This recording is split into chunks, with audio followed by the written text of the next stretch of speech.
ನಮಸ್ಕಾರ. ನಾನು ಈ ದಿನ ಕಾಟು ಮಾವಿನ ಹಣ್ಣಿನ ಹುಳಿ ಮಾಡ್ಕೊಂಡು ಬಂದಿದ್ದೀನಿ. ತುಂಬ ಟೇಸ್ಟ್ ಇರುತ್ತೆ, ಬಹಳ ಸರಳವಾಗಿ ಮಾಡುವಂಥದ್ದು. ಇದು ಫ್ರಿಜ್ಜಲ್ಲಿಟ್ಟರೆ 1 ವರ್ಷದವರೆಗೂ ಇರುತ್ತೆ.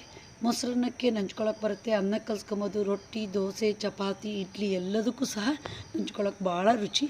ಬನ್ನಿ ಈಗ ಈ ಹುಳಿ ಮಾಡೋ ವಿಡಿಯೋನ ನೋಡ್ತಾ ಹೋಗೋಣ.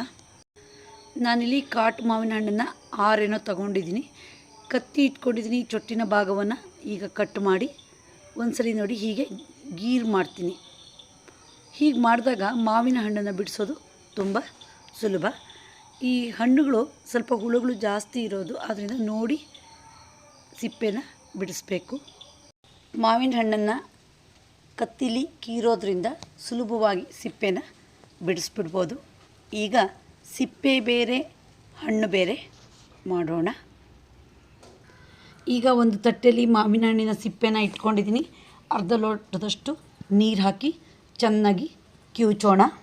ಆಗ ಸಿಪ್ಪೆಯಲ್ಲಿ ಇರುವ ಮಾವಿನ ಹಣ್ಣಿನ ರಸ ಇನ್ನೊಂದಷ್ಟು ಸಿಗುತ್ತೆ, ವೇಸ್ಟ್ ಆಗೋಲ್ಲ. ಈಗ ನೋಡಿ ಇಷ್ಟೊಂದು ರಸ ಸಿಕ್ಕಿದೆ ನಮಗೆ ಹಣ್ಣನ್ನು ಕಿವುಚಿದಾಗ. ಈಗ ಈ ಮಾವಿನ ಹಣ್ಣಿನ ಪಾತ್ರೆಗೆ ಹಾಕಿ ಹಣ್ಣು ಸಹ ಮತ್ತೆ ಕಿವುಚಬೇಕು. ಹೀಗೆ ಮಾಡೋದ್ರಿಂದ ಬೆಲ್ಲ ಚೆನ್ನಾಗಿ ಹಣ್ಣಿಗೆ ಹಿಡಿಯುತ್ತೆ. ಆವಾಗ ಗೊರಟನ ಹೀಪಕ್ಕೆ ಇನ್ನೊಂದಷ್ಟು ಸಿಹಿ ಆಗುತ್ತೆ, ತುಂಬ ಟೇಸ್ಟ್ ಬರುತ್ತೆ. ಒಲೆ ಮೇಲೆ ನೋಡಿ ದಪ್ಪ ತಳದ ಪಾತ್ರೆ ಇಟ್ಕೊಂಡಿದ್ದೀನಿ. ಅದಕ್ಕೆ ಮಾವಿನ ಹಣ್ಣು ಮತ್ತು ಅದರ ರಸವನ್ನು ಹಾಕಿದ್ದೀನಿ. ಹಾಗೆ ಕರಿಬೇವಿನ ಎಲೆ ಹಾಕಿದ್ದೀನಿ. ಈಗ ರುಚಿಗಾಗಷ್ಟು ಉಪ್ಪು ಹಾಕೋಣ. ಕಾಟು ಮಾವಿನ ಹಣ್ಣು ಸ್ವಲ್ಪ ಹುಳಿ ಜಾಸ್ತಿ, ಅದಕ್ಕೆ ಸ್ವಲ್ಪ ಬೆಲ್ಲ ಚೆನ್ನಾಗಿ ಹಾಕಬೇಕು. ಬೆಲ್ಲ ಹಾಕಿದ ಮೇಲೆ ಒಂದ್ಸರಿ ಚೆನ್ನಾಗಿ ಮೊಗಚೋಣ. ಹಾಗೆ ಸಣ್ಣ ಉರಿಲಿ ಕುದಿಯೋಕೆ ಬಿಡೋಣ. ಇದು ಪಾಕ ಬರೋ ಹಾಗೆ ಆಗಬೇಕು.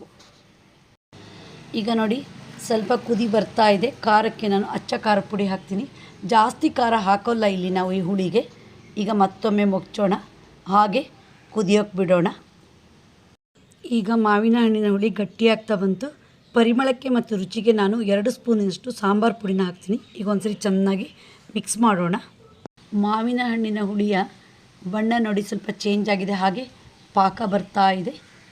ಈಗ ಖಾರಕ್ಕೆ ಸರಿಯಾಗಿ ಸ್ವಲ್ಪ ಉಪ್ಪು ಹಾಕೋಣ, ಮತ್ತೊಮ್ಮೆ ಮೊಗಚೋಣ. ಇದು 1 ವರ್ಷ ಇಡಕ್ಕೆ ಬರುತ್ತೆ, ಹಾಗಾಗಿ ಸ್ವಲ್ಪ ಜಾಸ್ತಿ ಪಾಕ ಬರೆಸ್ಬೇಕು. ಈಗ ಮಾವಿನ ಹಣ್ಣಿನ ಹುಳಿ ಕುದ್ದಾಯಿತು. ಗ್ಯಾಸ್ ಆಫ್ ಮಾಡೋಣ. ತಣ್ಣಗಾದಮೇಲೆ ಒಂದು ಜಾರ್ಗೆ ಹಾಕಿ ಫ್ರಿಜ್ಜಲ್ಲಿ ಇಟ್ಬಿಡೋಣ. ಈ ಹುಳಿಗೆ ಆದಷ್ಟು ಡಬ್ಬದ ಬೆಲ್ಲ ಅಂದರೆ ಆಲೆಮನೆ ಬೆಲ್ಲ ಉಪಯೋಗಿಸಿದರೆ ತುಂಬ ಕಲರ್ ಬರುತ್ತೆ ಮತ್ತು ರುಚಿ ಸಹ ಹಾಗೆ ಬರುತ್ತೆ. ಒಂದು ಸೀಸನ್ನಲ್ಲಿ ಸಿಗುವ ಈ ಮಾವಿನ ಹಣ್ಣನ್ನು ತಂದುಕೊಂಡ್ರೆ ನಾವು ಈ ಥರ ಹುಳಿ ಮಾಡಿಟ್ಕೊಂಡ್ರೆ ವರ್ಷ ಇಡೀ ಇದನ್ನು ತಿನ್ಬೋದು. ಇದು ನಾನು 1 ವರ್ಷದ ಹಿಂದೆ ಮಾಡಿಟ್ಟಿರೋ ಮಾವಿನ ಹಣ್ಣಿನ ಹುಳಿ. ರುಚಿಯಲ್ಲಿ ಯಾವುದೇ ಥರದ ವ್ಯತ್ಯಾಸವೂ ಇಲ್ಲ. ನೋಡಿ ಇಷ್ಟು ಗಟ್ಟಿಯಾಗಿ ಮೊಗಚಿಟ್ಬಿಟ್ರೆ 1 ವರ್ಷದವರೆಗೂ ಹಾಳಾಗೋಲ್ಲ. ನೋಡಿದ್ರಲ್ಲ ರುಚಿಯಾದ ಕಾಟು ಮಾವಿನ ಹಣ್ಣಿನ ಹುಳಿನ ಹೇಗೆ ಮಾಡೋದು ಅಂತ. ನೀವು ಒಮ್ಮೆ ಟ್ರೈ ಮಾಡಿ. ನಿಮಗೆ ಈ ವಿಡಿಯೋ ಇಷ್ಟ ಆದರೆ ಲೈಕ್ ಮಾಡಿ, ಶೇರ್ ಮಾಡಿ, ಸಬ್ಸ್ಕ್ರೈಬ್ ಮಾಡಿ.